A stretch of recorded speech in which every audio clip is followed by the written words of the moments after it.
मेरे सम्मानित साथियों, आप सभी को डॉक्टर दुआ का हार्दिक अभिनंदन, नमस्कार।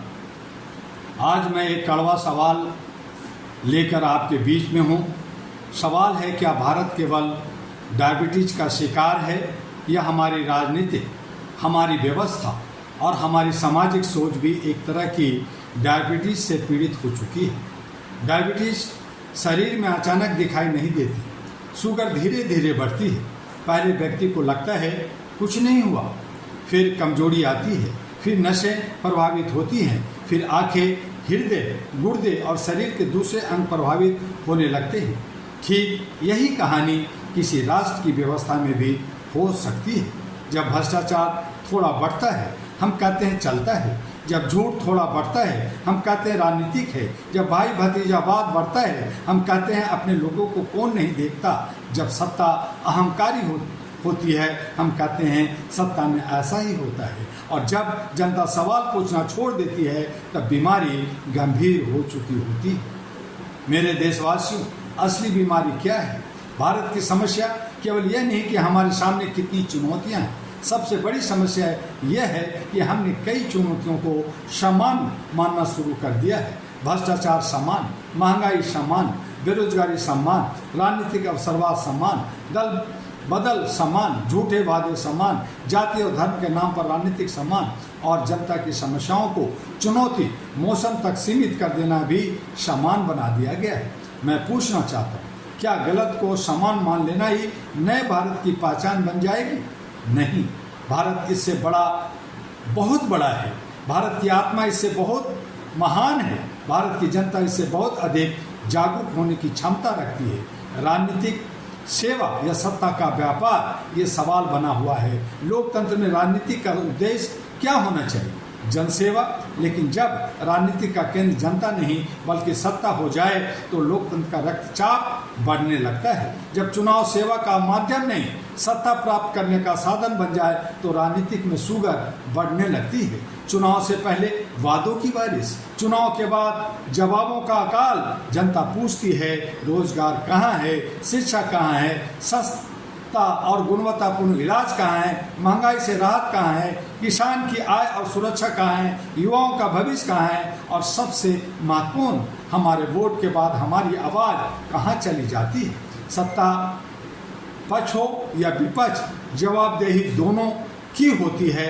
मैं स्पष्ट कहना चाहता हूँ, यह भाषण सत्ता के खिलाफ नहीं, यह भाषण व्यवस्था की हर उस कमजोरी के खिलाफ है जो जनता के अधिकारों को कमजोर करती है। सत्ता गलत करे तो सवाल होना चाहिए, विपक्ष केवल विरोध करे और समाधान न दे तो उससे भी सवाल होना चाहिए। राजनीति में सिद्धांत होना चाहिए, विचार होना चाहिए, नीति होनी चाहिए, और सबसे ऊपर जनता के प्रति जवाबदेही होनी चाहिए।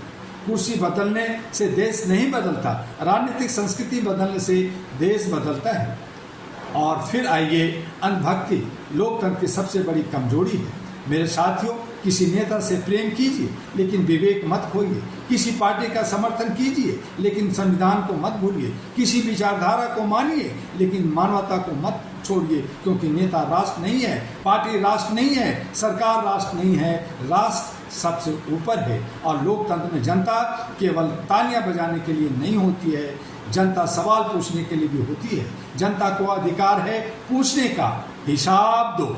और मैं कहता हूँ, हिसाब मांगना लोकतंत्र विरोधी नहीं, लोकतंत्र की आत्मा है।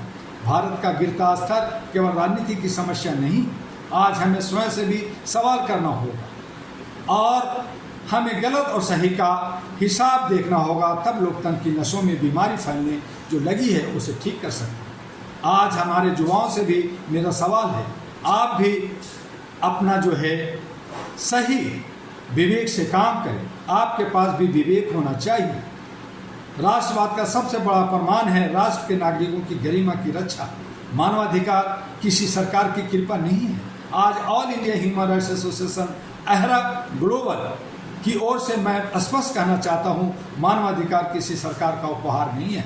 मानवाधिकार मनुष्य की गरिमा से जुड़े अधिकार है। गरीब हो या अमीर, अधिकार समान, कमजोर हो या शक्तिशाली, कानून के सामने सम्मान है। किसी की आवाज़ छोटी हो सकती है, लेकिन उसका मानवाधिकार छोटा नहीं हो सकता। यदि कोई गरीब न्याय के लिए वर्षों भटक रहा है तो हमें व्यवस्था से सवाल करना होगा। यदि कोई युवा अवसर के अभाव में निराश है तो हमें व्यवस्था से सवाल करना होगा। यदि कोई बच्चा गुणवत्ता शिक्षा से वंचित है तो हमें व्यवस्था से सवाल करना होगा। और यदि किसी नागरिक को अपनी बात कहने में भय महसूस हो तो लोकतंत्र को आत्ममथन करना होगा।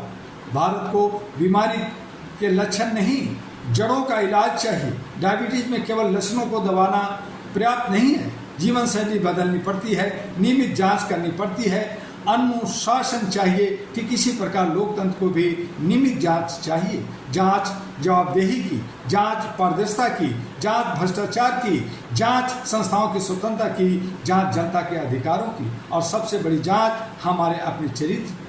जनता को भी बदलना होगा। मेरे साथियों, हम केवल नेताओं को दोष देकर अपनी जिम्मेदारी से नहीं बच सकते। हम चुनाव में केवल यह मत पूछिए कौन जीतेगा, पूछिए कौन बेहतर शासन देगा, पूछिए कौन जवाबदेह बनेगा, कौन भ्रष्टाचार के खिलाफ खड़ा होगा, कौन शिक्षा और स्वास्थ्य को प्राथमिकता देगा, कौन संविधान और मानवाधिकार की रक्षा करेगा। वोट केवल उंगली पर लगी स्याही नहीं है, वोट आपकी हमारी शक्ति है, वोट आपकी आवाज़ है, वोट आपके भविष्य का निर्णय है। इसलिए वोट को जाति, धर्म, लालच या झूठ प्रचार के हवाले मत कीजिए। भारत को नफरत नहीं, न्याय चाहिए। हमारे देश में मतभेद होंगे, विचार अलग होंगे, राजनीतिक दल अलग होंगे, लेकिन हम एक बात नहीं भूलना चाहिए, हम सब पहले इंसान हैं। धर्म बाद में, राजनीतिक बाद में, पार्टी बाद में, विचारधारा बाद में, मानवता सबसे पहले। यही मानवाधिकार का मूल संदेश है। यही All India Human Rights Association AHRA Global की प्रतिबद्धता है। आज आवश्यकता है राजनीतिक डिटॉक्स की। मैं आज एक नया शब्द आपके सामने रखना चाहता हूँ, पॉलिटिकल डिटॉक्स, राजनीतिक विषहरण। देश को राजनीतिक विषहरण चाहिए। अंधभक्ति से मुक्ति, भ्रष्टाचार से मुक्ति, नफरत की राजनीतिक से मुक्ति, झूठे वादों से मुक्ति, अवसरवाद से मुक्ति, और सबसे बड़ी बात, जनता को बेवकूफ़ समझने की राजनीतिक मानसिकता से मुक्ति। नेता जनता का मालिक नहीं, नेता जनता का सेवक है। यह लोकतंत्र का मूल सिद्धांत होना चाहिए। और अंत में मेरे देशवासियों से आह्वान है कि आज हमें फैसला करना होगा। क्या हम केवल शिकायत करेंगे या बदलाव की शुरुआत स्वयं से करेंगे? क्या हम केवल नेताओं को दोष देंगे या अपने वोट की शक्ति को समझेंगे? क्या हम केवल सोशल मीडिया पर गुस्सा करेंगे या वास्तविक लोकतांत्रिक भागीदारी करेंगे? क्या हम केवल अपने अधिकार मांगेंगे या अपने कर्तव्यों को भी समझेंगे? भारत को बीमारी से लड़ना है, लेकिन बीमारी के लक्षणों से नहीं, बीमारी की जड़ों से लड़ना है। राजनीति को सेवा बनाना होगा, सत्ता को जवाबदेह बनाना होगा, संस्था को मजबूत करना होगा, युवाओं को अवसर देना होगा, गरीब को न्याय देना होगा, शिक्षा और स्वास्थ्य को प्राथमिकता देनी होगी, और मानव गरिमा को सर्वोच्च स्थान देना होगा। मेरी अंतिम पंक्ति आप ध्यान से सुनिए। देश केवल सरकार से नहीं चलता, देश जनता की चेतना से चलता है। लोकतंत्र केवल चुनाव से नहीं बचता, लोकतंत्र सवालों से बचता है। राष्ट्र केवल विकास की इमारतों से महान नहीं बनता, राष्ट्र तब महान बनता है जब उसकी अंतिम नागरिक भी सम्मान से जी सके। और अगर शरीर की डायबिटीज़ का इलाज जरूरी है तो व्यवस्था की राजनीतिक डायबिटीज़ का इलाज उससे भी ज़्यादा जरूरी है। आइए हम नफरत के विरुद्ध खड़े हों, अन्याय के विरुद्ध खड़े हों, भ्रष्टाचार के विरुद्ध खड़े हों, अंधभक्ति के विरुद्ध विवेक की आवाज़ बने, और मानवाधिकार, संविधान तथा मानव के पक्ष में मजबूती से खड़े हों।